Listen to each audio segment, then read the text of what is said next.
Media reporting on Indigenous women and Two-Spirit people.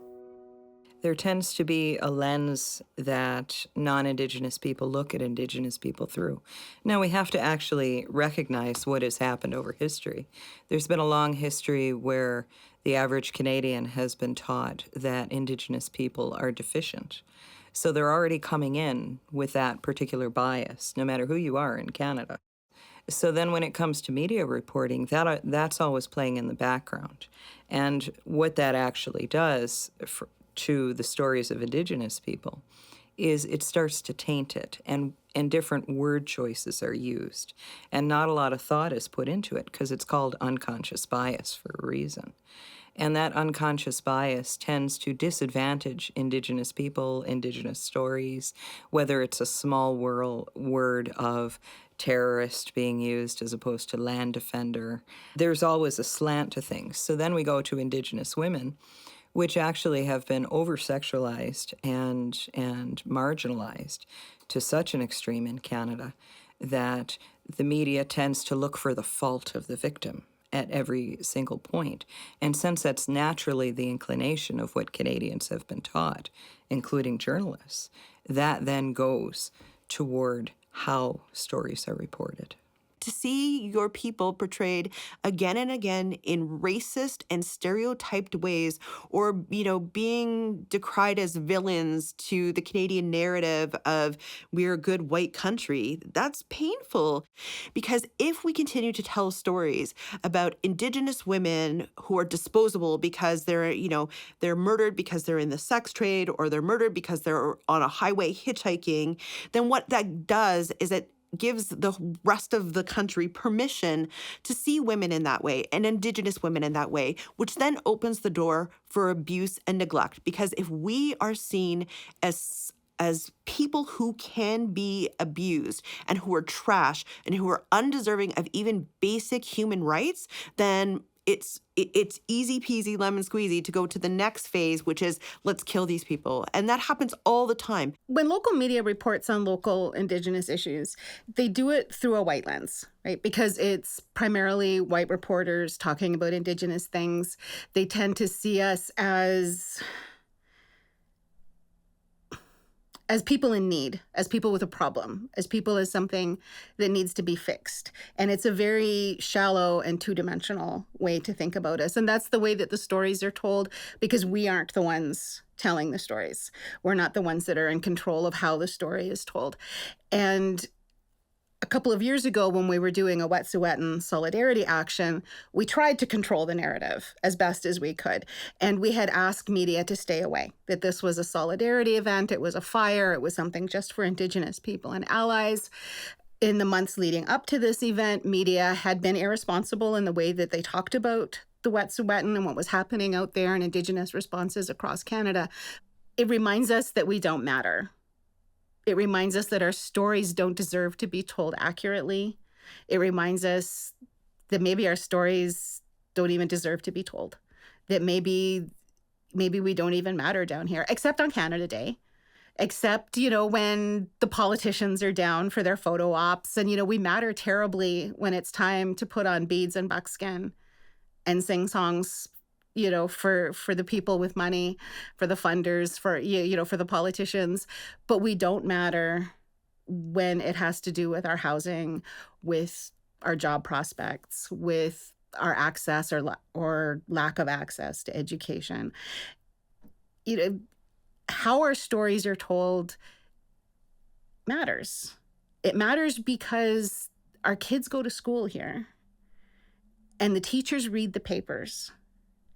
And when the kids go to school and they don't see themselves on the bookshelves and their parents don't see themselves in the paper, well, neither do white people. They don't see us either. And if we're not seen, then we're not seen in the classroom, we're not seen by police officers, we're not seen by anybody. And we don't matter. We're not really here. And that's really sad. There are numerous topics covered in this training program, and the differential and disproportionate impacts on Indigenous women, girls, and Two-Spirit people are often noted. However, it is important and necessary to dedicate a full section of the program to a specific discussion of Indigenous issues and concerns, how issues and concerns are represented in the media, and suggestions for ensuring improved representation. The legacy of residential schools, Canada's child welfare system, including the 60s scoop and ongoing practices, gender discrimination imposed through the Indian Act, the refusal of governments to acknowledge treaty rights, and a myriad of other systemic and structural issues continue to result in the need to heal from intergenerational trauma and also result in creating new trauma. It is due to these genocidal acts and policies and their multi-generational impacts that Indigenous women and girls face violent and non-violent victimization at higher rates than any other population group in Canada. I don't think they take Indigenous women seriously when they show up in emergency rooms. I don't think the police take us seriously when we report crime. There's plenty of reporting on this, which is basically when an Indigenous woman speaks up, she has to fight 2 or 3 times as hard. Well, what if you're too sick? What if you're too victimized? What if you're too traumatized? And the system has already passed judgment on you. And again, remember the history of colonization is to teach Canadian people that Indigenous people are inherently flawed, particularly Indigenous women. They are always deserving of the violence. They are always deserving of a lack of consideration. They're barely human, according to Canadians. And that has been specifically taught to Canadian society. After all, how could you kidnap children as young as 3 until they're age 16? And they die. And the children actually dig the graves of their classmates. And the survivors, when they're older, tell everybody what has happened with the TRC. And then that's not taken seriously until they actually find the bodies. That's how little Indigenous people, Indigenous women actually matter to Canada, and we still see the veins of that today. The question is, can we actually change our perspective to actually value life? I say it's important to do that because this affects all women and all people, no matter their circumstance. And if we don't learn to start caring about one another in a better way, we're going to continue to see these cycles of violence be normalized and okay. And we don't want to see that. Is that the country we want to live in? Is that the society we want to live in? Some alarming statistics from Statistics Canada's 2018 survey of the experiences of intimate partner violence among First Nations, Métis, and Inuit women tell us that 61% of Indigenous women experienced some form of intimate partner violence. In comparison, 44% of non-Indigenous women experienced some form of intimate partner violence. Indigenous women are more likely to experience each specific behavior of intimate partner violence that the survey measured. Indigenous women are more likely than non-Indigenous women to have had 2 or more abusive partners in their lifetime, 40% compared to 29%. 44% of Indigenous women experienced physical abuse by an intimate partner in their lifetime, compared to 25% of non-Indigenous women. And Indigenous women are twice as likely as non-Indigenous women to experience sexual abuse by an intimate partner. When we consider the experiences of Indigenous, gender, and sexually diverse people, we find from the same survey that 86% of gender and sexually diverse Indigenous women and Two-Spirit people experienced intimate partner violence in their lifetime, compared to 59% of non-Indigenous, gender, and sexually diverse women and non-binary people. And the intersection of Indigenous identity with other socioeconomic and demographic characteristics adds risk and increases vulnerability to experiences of violence. In addition to intimate partner violence, which tends to happen out of sight and is often not reported to police, we know from the National Inquiry into Missing and Murdered Indigenous Women and Girls that Indigenous women and girls are 12 times more likely to be murdered or missing than any other women in Canada, and 16 times more likely than white women. We also know that even where Indigenous peoples are less than 10% of the population, the visible sex trade is 90% Indigenous children and youth. An Ontario study found that 73% of Two-Spirit and gender-diverse Indigenous peoples had experienced violence in some form due to transphobia. For 43% of Two-Spirit and gender-diverse Indigenous peoples, that violence was physical and or sexual. Through responsible media reporting and building understanding of the experiences of Indigenous peoples, the gendered experiences of Indigenous women, girls, and gender and sexually diverse people, the violence to which they are subjected, and that they go missing and are murdered at much higher rates than any other population group in Canada, we can work toward achieving systemic and institutional change. I do believe there's a role in media, and I do believe it's an important role with media. I think that going to the police for your first and reporting on what the police said about an incident first is the first point of a mistake that's being made when we're actually reporting on Indigenous issues. Because the police are a very black and white, authoritative, very representative of the patriarchy, by the way, and colonization, one of the great markers of that, which automatically gets society to think that that is the truth. So rather than taking that as a first frame, maybe we take the first frame, who the individual was, what family they came from, if you know the nation that they came from, how the community's reaction is, then maybe bring in what the police have said about the incident. Flip the script from how you're doing it. It's as simple as that sometimes, because people will remember what they first read. We know that Indigenous women are the most disadvantaged people within Canada. We know this. Statistics show it. X times more likely to go missing or be murdered. X time more likely to be victims of violence, and so on and so forth. Significantly poorer, less opportunities. What isn't said, though, is why is that allowable? And it's because women, Indigenous women, are not valued, period. And that's shown in a number of different ways. When the police are actually, when reporters turn to police first for the actual story of what happened to this Indigenous woman, it almost always paints an inaccurate, incomplete story that focuses immediately on the negative. And that's problematic because police are biased and they don't take women seriously. The medical profession doesn't take Indigenous women seriously. Society doesn't take Indigenous women seriously. I do have to work 5 times harder. The reason that I am this articulate is an actual story. I was jumping on the bed. I was 4 years old, and I was speaking like a 4-year-old. And my father, who is an English major, stopped me, and he said, "Jenny, the world will not take you seriously if you don't speak proper English."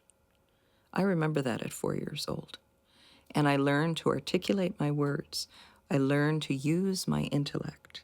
And I learned to work harder. But that amount of pressure on Indigenous women to be excellent at all times, to be accurate at all times, to be exact at all times, don't display emotion, especially anger.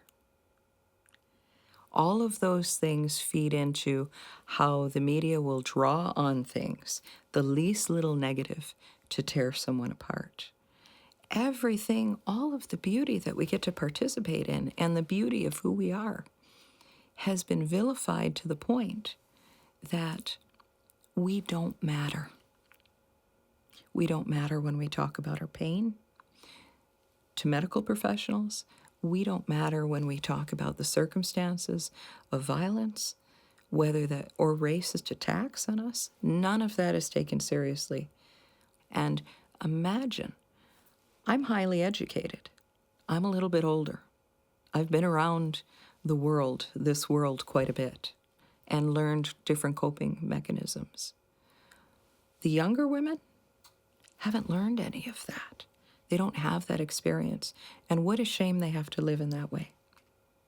The stories that are told or not told and how they are told is crucial in examining the real-life consequences of actions that are taken or behavior and attitudes that are expressed on the basis of what is being amplified in the news media. The path to justice for Indigenous communities includes the ways in which Indigenous victims and survivors are either portrayed in or ignored by the media. On average, missing or murdered white women receive 3 times more media coverage than do their Indigenous counterparts, and it is Indigenous victims and survivors of violence who are most frequently blamed for the violence to which they are subjected, or they are deemed unworthy of media coverage altogether.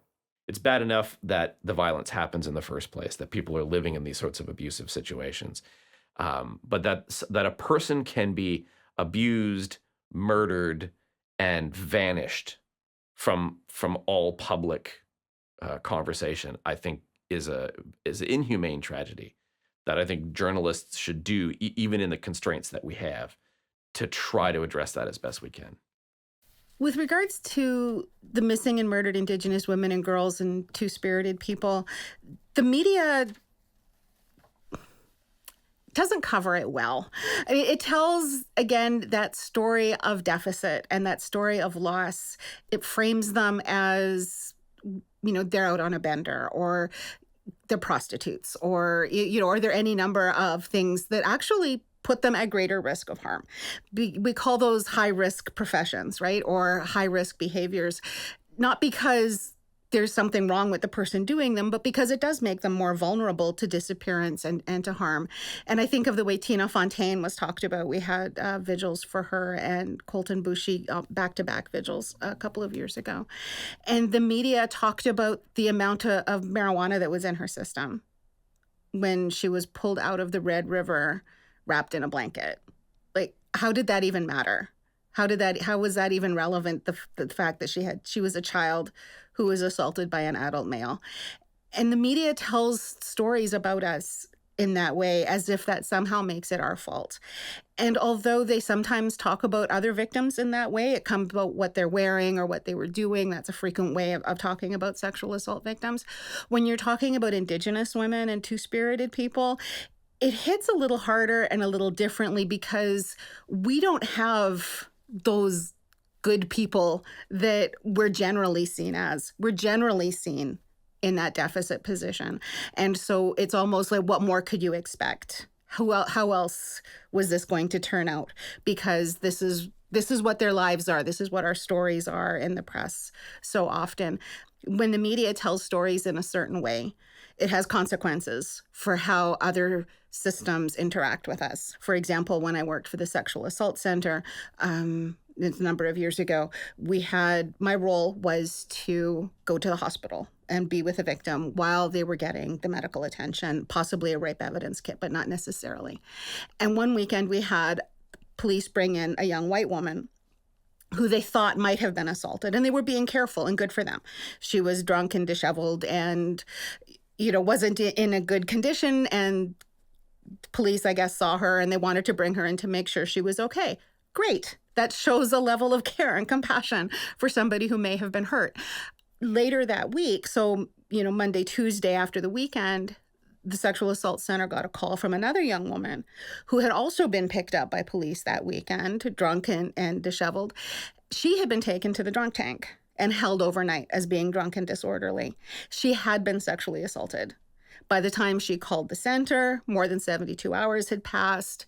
She'd had a shower, she'd had a bath. She'd done the things that we do to take care of ourselves and to feel safe, which meant that there was absolutely no evidence. And so when the media talks about us in these ways, makes the level of THC in Tina Fontaine's blood part of the story, when it talks about us as, and describes the way that we're treated and the way that we're talked about in the media, that has consequences for when we interact with police, with child welfare, with the schools, because that's where they're learning about us. They're not learning about us by being in relationship with us. They're learning about what they see in the paper. One of the things that happened when I was in Salmon Arm, so I was there specifically to investigate the disappearance of Ashley Simpson and tell her story as best I could. But it became impossible to ignore the fact that there are a bunch of women just from this little pocket of Salmon Arm, the Yankee Flats area where I was doing a lot of my work, that I think there were 4 or 5 women. I mean, it's just one street. I mean, it's a rural road, so it's longer and a bit serpentine. but there were several women missing just from that street. So there was a night where I ended up calling my editor and saying, "Look, we have to do another story. Like, I mean, we're still doing the investigative series on Ashley Simpson, but I did end up writing a story of several other women who were missing just from that area. All of them, by the way, are still missing, and nobody was telling their stories. So when I started contacting these families, I mean, it was amazing because they were saying, yeah, nobody has talked to us. I mean, maybe when a press release first went out if somebody went missing, but nobody ever bothered to follow up. And so one of the things that becomes very evident when you're in that area and you're doing those stories is that there are communities in this country which, I'm sad to say, seem to matter a lot less to the public at large. And then specifically, there are communities of women who matter a lot less. I think it's not too much to say that if there were dozens of missing women, missing young women from Toronto who were blonde-haired, blue-eyed, middle-class professional women, and they were disappearing at the same rate that women in parts of British Columbia are disappearing who happen to be Indigenous women, there'd be much more of an outrage. There are a lot of cases in the United States, for instance, that if a little white girl is kidnapped or gone missing, there is way more media attention, there's way more community outrage. If it's a young girl of color, it's a young Black girl, the outrage is not the same. The media coverage is not the same. And I think in the Canadian case, that attitude extends very powerfully to Indigenous women. So a bunch of Indigenous women disappearing from largely rural areas or poorer areas of the country, that tends to garner a lot less attention. We had this moment before the last federal election when there were the discovery of those unmarked graves of kids who had been to residential schools and died at residential schools. And so it was the usual, this has to be done. We have to re-examine our history, et cetera, et cetera, et cetera. But I ask you what actually came of that. And I think the answer is not very much. And in the instance of murdered and missing Indigenous women, it's even worse because there's not even a discovery to percolate up to kind of catch the nation's attention again. The media frames that rely on the most culturally resonant terms about Indigenous communities are the most likely to influence readers and listeners by using language and images that are highly salient in the culture. In addition to these sorts of media frames that perpetuate common stereotypes of Indigenous women, girls, and Two-Spirit people, media coverage tends to frame the male perpetrators as deviant examples of masculinity. This framing of gender-based violence as aberrant behavior of individual or independent actors not influenced by the broader societal context of misogyny and patriarchy is common across all storytelling about victims and survivors of gender-based violence. The circumstances that lead to the higher rates of violence perpetrated against Indigenous women, girls, and Two-Spirit people are exceptionally rarely framed in the context of the ramifications of colonialism, racism, misogyny, class, and so on. Doing so would lead to a greater understanding of the lived experiences of Indigenous women, girls, and gender and sexually diverse people, and lead to potential solutions to reduce and eliminate the violence. The colonized world would love everything to be in neat little check marks. Okay, did that. Cultural sensitivity? Did that. Don't have to worry about it anymore. Done. Over. They don't put things together. Because the way that colonized society works is it creates these neat little boxes and it doesn't look at the whole. So you cannot treat people well if you're polluting the natural world. You cannot be a good human being if you are only good in this circumstance and lousy in the other circumstance. Life does not work that way. No matter how it goes, you have to have good relationships. And for the non-Indigenous community, I would ask them to not hide from discomfort. Ask why they're uncomfortable. And that goes for reporters. If you're avoiding a topic, ask yourself why. Recommendations. The recommendations for more responsible media reporting about Indigenous women, girls, and Two-Spirit people begin with calls to action 84 through 86 from the final report on the Truth and Reconciliation Commission of Canada and Call for Justice 6.1 from the final report on the National Inquiry into Missing and Murdered Indigenous Women and Girls, which can be found in your guide for journalists that accompanies this training program. We understand that individual media outlets and certainly individual journalists cannot deliver on the full scope of the calls to action and call for justice. We include them in your guide for journalists with the hope of raising further awareness and to have them help inform the work journalists do toward reporting responsibly on gender-based violence and gendered issues, particularly as they disproportionately impact Indigenous peoples.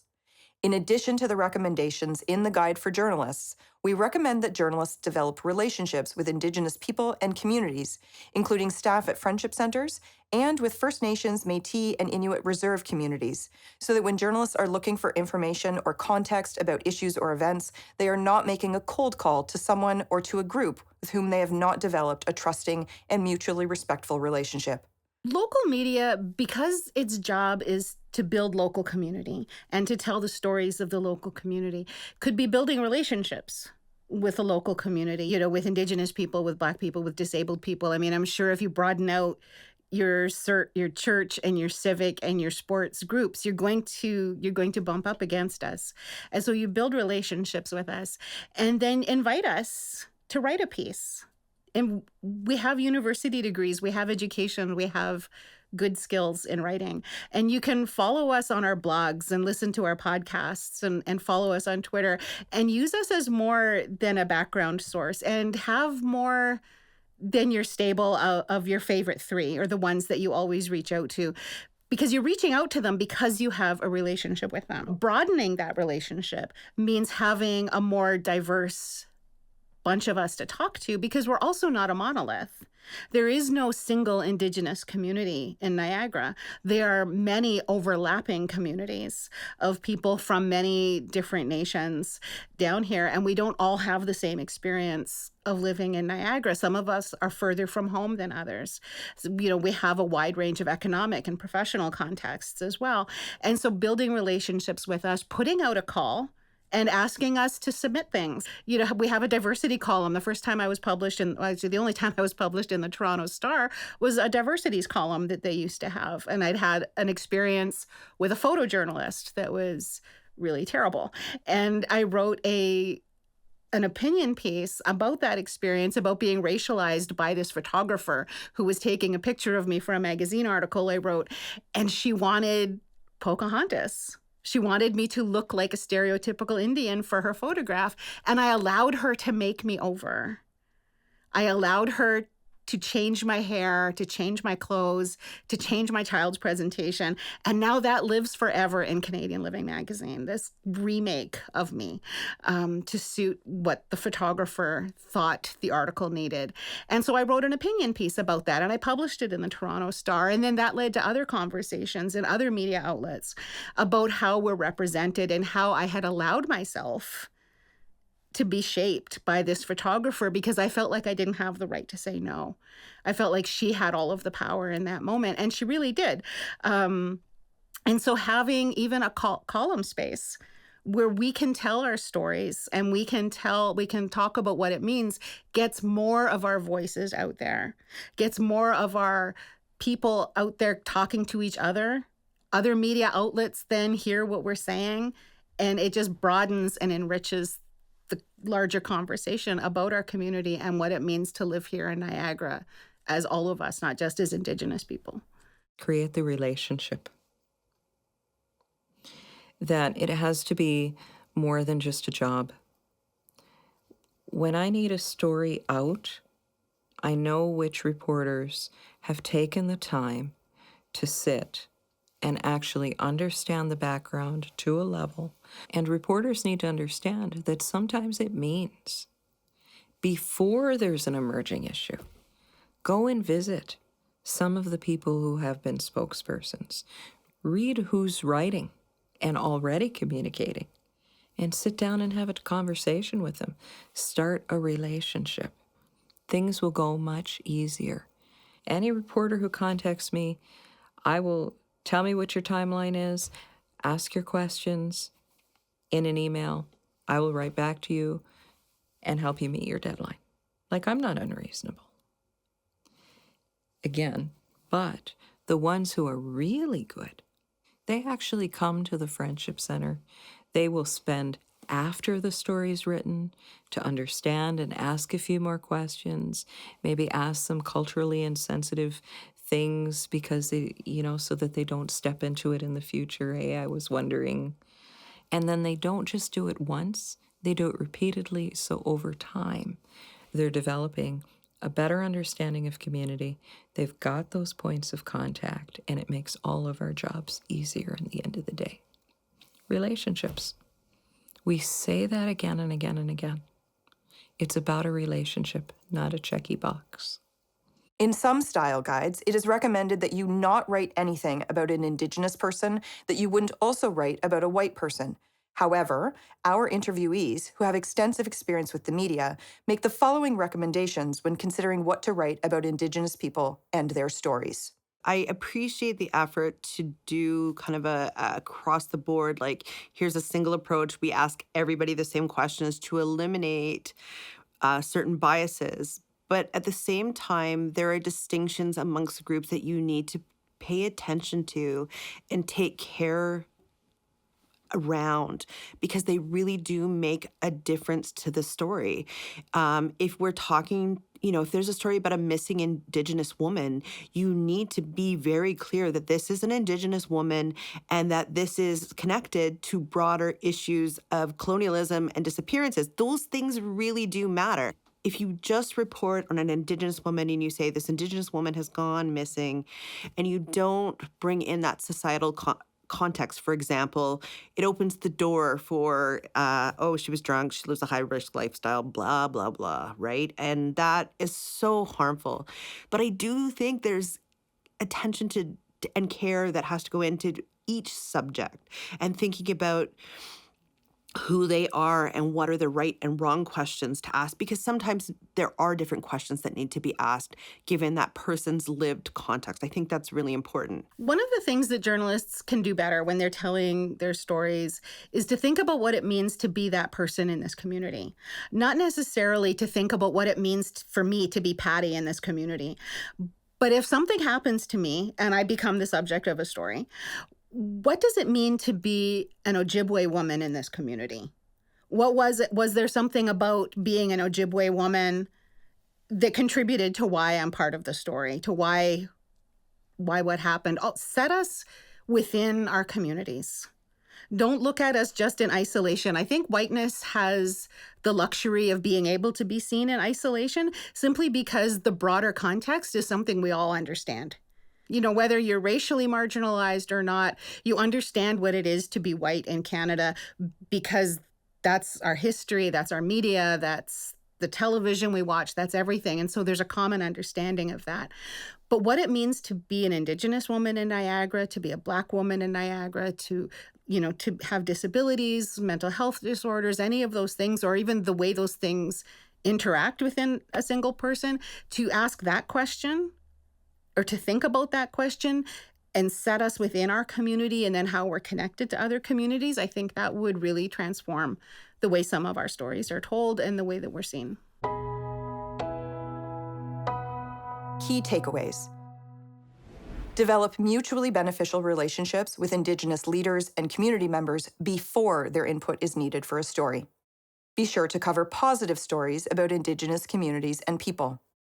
Include Indigenous people in non-Indigenous stories.